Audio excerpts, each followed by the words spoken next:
आज हम एक डीएफए कंस्ट्रक्ट करते हैं और ऐसा डीएफए जो कि उन सभी स्ट्रिंग्स को एक्सेप्ट करेगा जो कि स्टार्ट होती है ए से ओवर ए बी। ठीक है, सो मुझे अगर सिग्मा या इनपुट अल्फाबेट की मैं बात करूं, so input alphabet for this question will be A and B will be the input symbols. ठीक है, अब ऐसी सभी स्ट्रिंग जो कि ए से स्टार्ट हो रही हैं ओवर ए एंड बी, उन सभी को फाइंड आउट कर लेता हूं। दैट मींस कि मैं लैंग्वेज फाइंड आउट कर लेता हूं जिसमें ऐसी सभी स्ट्रिंग्स आएंगी जो कि ए से स्टार्ट हो रही हैं और उसी के करस्पॉन्डिंग हमें डीएफए कंस्ट्रक्ट करना है। ठीक है, सो मैं लैंग्वेज कंस्ट्रक्ट करता हूं, language like a set of strings. So ऐसी सभी स्ट्रिंग्स जो ए से स्टार्ट हो रही हैं, दैट मींस ओनली ए, ये भी एक स्ट्रिंग है, one length string. Two length की ऐसी कौन कौन सी स्ट्रिंग्स होंगी जो ए से स्टार्ट हो रही है? ए से ए भी स्टार्ट हो रहा है और ए से ए स्टार्ट हो रहा है, ये तो दोनों स्ट्रिंग्स हैं। सिमिलरली थ्री लेंथ की कौन कौन सी स्ट्रिंग है जो ए से स्टार्ट हो रही होंगी? सो ट्रिपल ए है, ए बी हमारे पास ए से स्टार्ट हो रही है, ए बी ए से स्टार्ट हो रही है, ए बी भी ए से स्टार्ट हो रही है। ठीक है, similarly four length strings, four length string कौन कौन सी होंगी? फोर कंटिन्यूस एज और ए बी, ए बी ए, और I can say A B A and likewise I can proceed. ठीक है, और similarly 5a 6a continue up to infinite we can say. ठीक है, सो ये सभी स्ट्रिंग्स मेरी इस लैंग्वेज का पार्ट होने वाली हैं। इसी करस्पॉन्डिंग हमें डीएफए कंस्ट्रक्ट करना है। जब भी हमें डीएफए कंस्ट्रक्ट करना है, सो हमें सबसे पहले जो भी सेट ऑफ स्ट्रिंग्स हमारे पास है उसमें से सबसे जो छोटी स्ट्रिंग है, सबसे मिनिमल लेंथ की स्ट्रिंग जो है, यहां पर क्या है? ए, सबसे छोटी स्ट्रिंग ए है। फिर नेक्स्ट दो लेंथ वाली स्ट्रिंग है, फिर तीन लेंथ वाली स्ट्रिंग है, फिर चार वाली है। तो सबसे पहले जो सबसे छोटी स्ट्रिंग है उसको एक्सेप्ट करवा लेते हैं। ठीक है, उससे करस्पॉन्डिंग एक डीएफए या एक स्केलेटन बना लेते हैं। ठीक है, सो मैं कहता हूं कि मैंने क्या किया, एक यहां पर एक ये इनिशियल स्टेट है, दिस इज क्यू नोड। इस पे मुझे ए को एक्सेप्ट कराना है। दैट मीन्स अगर क्यू नोड पे मुझे ए मिलेगा, क्यू नोड पे अगर मुझे ए मिलेगा तो मैं Q1 that is my final state, इस ए को एक्सेप्ट कर रहा है। मैं इनिशियल स्टेट मेरी ये है, ये मेरी इनिशियल स्टेट है। इस स्टेट पर जैसे ही मुझे ए मिलेगा मैं फाइनल स्टेट पर चला गया। ठीक है, मैंने ए को एक्सेप्ट करा लिया। अब देखो ये एक बिल्कुल बेस रेडी किया है मैंने इसका। अब इसके ऊपर इसके सभी स्टेट्स के सभी मूव्स को मैं फाइनल करूंगा, कंप्लीट करूंगा। ये भी पूरा कंप्लीट सिस्टम नहीं है। यहां पर ये अभी ये स्टेट कंप्लीट नहीं है क्यू नोड पे अभी तक मुझे सिर्फ ये बताया गया है कि ए अगर मिलेगा क्यू नोड पर तो मैं Q1 पे जा सकता हूं, बट अगर क्यू नोड पे बी मिलेगा तो मैं कहां जाऊंगा? सिमिलरली Q1 पे मुझे ए मिले तो मैं कहां जाऊं, Q1 पे बी मिले तो मैं कहां जाऊं? ठीक है, वो सभी मूव्स अब मुझे कंप्लीट करने हैं। देखो अब इसने ओनली ए को एक्सेप्ट किया है। ए के बाद अगर इसके इस ए के बाद एक ए और मिलता है तो भी उसको एक्सेप्ट कर रहा है। इस ए के बाद इसको दो ए मिल रहे हैं उसको भी वो एक्सेप्ट कर रहा है। इस ए के बाद फर्स्ट ए के बाद इसको तीन ए मिल रहे हैं उसको भी वो एक्सेप्ट कर रहा है। दैट मीन्स ए के बाद से कितने भी ए मिले वो सभी को एक्सेप्ट करेगा। सो बस वो ए से स्टार्ट होने वाली रिक्वायरमेंट थी वो पूरी हो चुकी है। सो मेरे इस ए के बाद मुझे कितने भी ए मिले मैंने इसका एक सेल्फ लूप बना दिया। दैट मीन्स इसने क्या किया, इसने ए को भी एक्सेप्ट कराया, इस ए के बाद इसको दो ए मिलेंगे उसको भी एक्सेप्ट कराएगा, क्योंकि एक्सेप्ट करने का मतलब है जब मैं फाइनल स्ट्रिंग के बाद अपने आप उस स्टेट पर हूं जो कि फाइनल स्टेट है। ट्रिपल ए को भी एक्सेप्ट करेगा, फर्स्ट ए, सेकंड ए के बाद में Q1 पे आया, थर्ड ए के बाद में फिर से Q1 पे हूं और Q1 क्या है मेरी फाइनल स्टेट है। सो ये 3 को भी एक्सेप्ट करवा रहा है, 4 को भी एक्सेप्ट करवा रहा है। ठीक है, अब इस ए के बाद अगर मुझे Q1 पे बी मिल जाए तो मैं कहता हूं ए के बाद अगर इसे बी मिल जाए या ए के बाद उसे दो भी मिल जाए या ए के बाद उसे तीन भी मिल जाए, क्या इनको एक्सेप्ट करवाएगा? यस करवाएगा। ये सभी स्ट्रिंग्स एक्सेप्ट होंगी क्योंकि ये सभी ए से स्टार्ट हो रही हैं। सो मैं कहता हूं ए मिलने के बाद मुझे अगर बी मिल जाता है, मुझे बी मिलता है तो वो उन सभी को एक्सेप्ट कर रहा है। क्या अब ये जो हमने ये लूप की बात की है इसका मतलब सिर्फ ये नहीं है कि मुझे सिर्फ ए ही मिल रहे हैं, यहां पर सिर्फ बी ही मिल रहे हैं। अगर ये दो लूप एक ही स्टेट पर है ए और बी के, इसको मैं चाहूं तो ऐसे भी लिख सकता हूं ए कोमा बी और मैं इस मूव को ना बनाऊं, this can also be done. ठीक है, चाहो तो अलग अलग मूव बना लो या फिर एक ही मूव पर हम उसको लिख सकते हैं, there is no issue.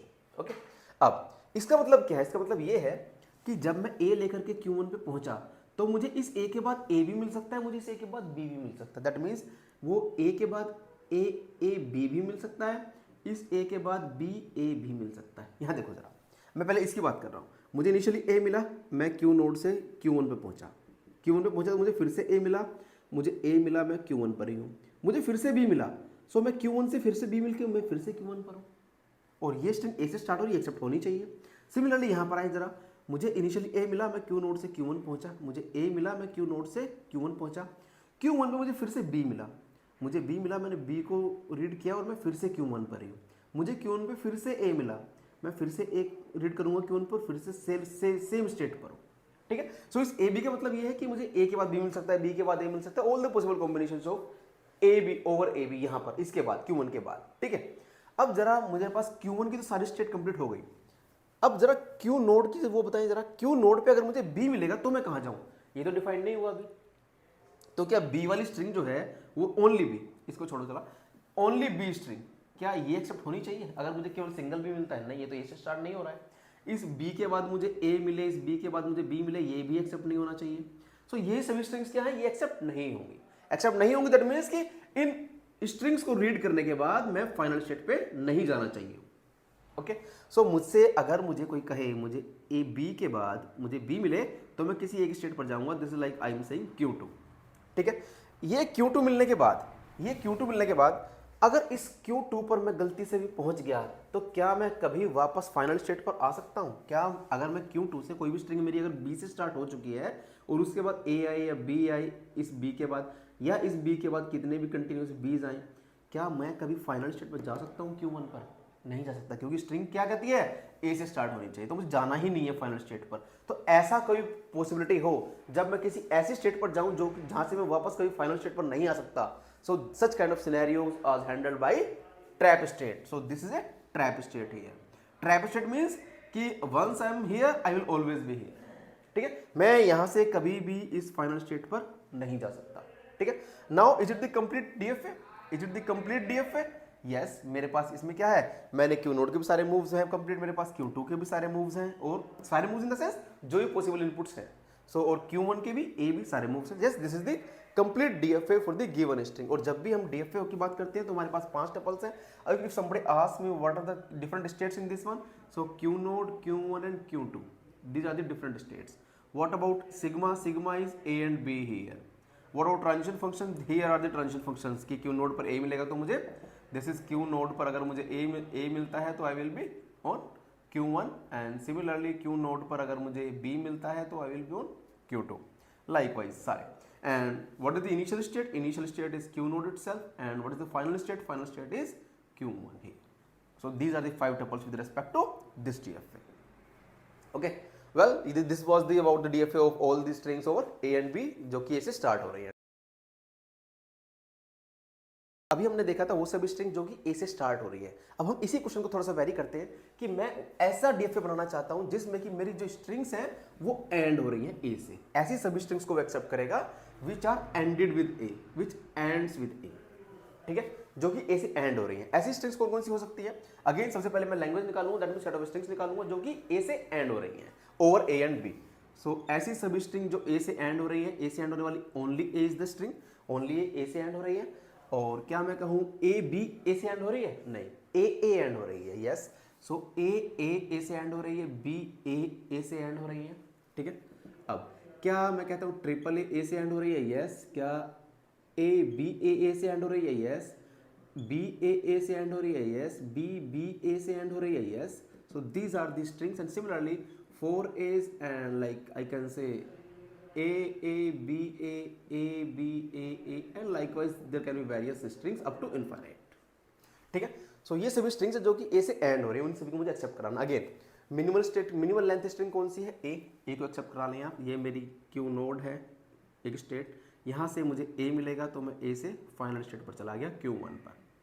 Q1 पे मैं फाइनल स्टेट चला गया। अब मुझे इसको एंड करना, अगेन मुझे सारे मूव्स कंप्लीट करवाने हैं। ठीक है, सो मैं ये कहता हूँ कि Q नोड पे मुझे अगर A मिला ये तो मुझे पता है, बट Q नोड पे अगर मुझे B मिलेगा तो मैं कहाँ जाऊँगा, ये मुझे कैसे पता चलेगा?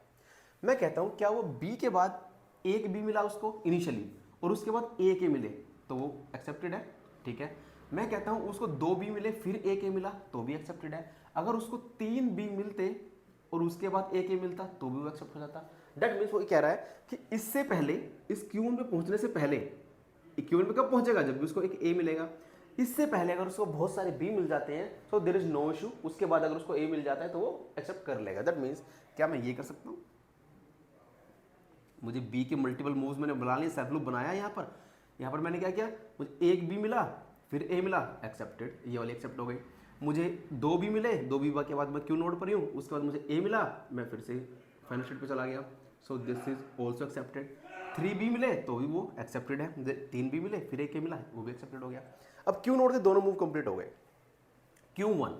Q1 पे मैं कहता हूँ कि जब मैं Q1 पे पहुंचा तो मुझे ऑलरेडी एक A मिल चुका है। मैं कहता हूँ A लेकर के मैं Q1 पे पहुंचा हूँ। इसके बाद अगर मुझे फिर से एक A मिल जाए तो क्या वो इस स्ट्रिंग को एक्सेप्ट करेगी ये लैंग्वेज? ये DFA करना चाहिए। A से एंड हो रहा है। इस B के बाद मैं कहता हूँ इसको 2 A मिल जाए तो भी वो एक्सेप्ट करेगा। इस A के बाद उसको 3 A मिल जाए तो भी वो एक्सेप्ट करेगा। 4 A मिल जाए तो भी वो एक्सेप्ट करेगा। दैट मीन्स वो कहता है अगर आपको Q1 पर A मिलता है तो भी तो आपकी स्ट्रिंग A से ही एंड हो रही है, A से ही एंड हो रही है ना यार। आप Q1 पे पहुंचे, आपको A मिला, आप Q1 पर ही तो हैं, A से एंड हो रखी है।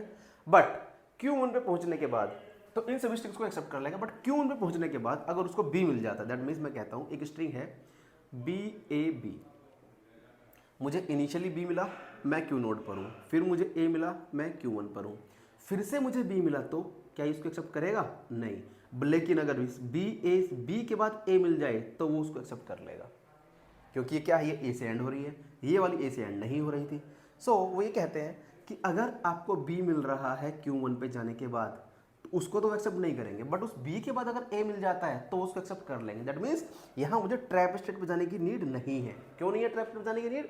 क्योंकि उसको अगर B मिलता है Q1 पे जाने के बाद, अगर उसको B मिलता है, यहाँ उसको अगर B मिलता है, मैं कहता हूँ उसको अगर यहाँ B मिलता है तो वापस अगर उस B के बाद उसको A मिल जाएगा तो फाइनल स्टेट पे आ सकता है। जब पॉसिबिलिटी नहीं होती फाइनल स्टेट पे आने की तब हम ट्रैप स्टेट बनाते हैं। ठीक है। सो मैं ये कहता हूँ अगर मैं इसको B को यहाँ ले आऊँ तो मुझे एक B मिला, उसके बाद A मिला, उसने एक्सेप्ट कर लिया, फिर B आया, फिर A मिला, उसको एक्सेप्ट कर सकता। दैट मीन्स BA इसको एक्सेप्ट कर रहा है, वो जो कि करना चाहिए था यहाँ पे। यस, एक B मिला वो यहाँ पर है, एक A मिला वो यहाँ पर आया, फिर B मिला वो यहाँ पर आया, फिर A मिला फिर वो यहाँ पर आया। सो उसने इसको एक्सेप्ट कर लिया। So this is the DFA with respect to all the strings which are ended with A, which ends with A. Okay. Well, video पसंद आई है तो लाइक करें, सब्सक्राइब करें और शेयर करें। Thank you.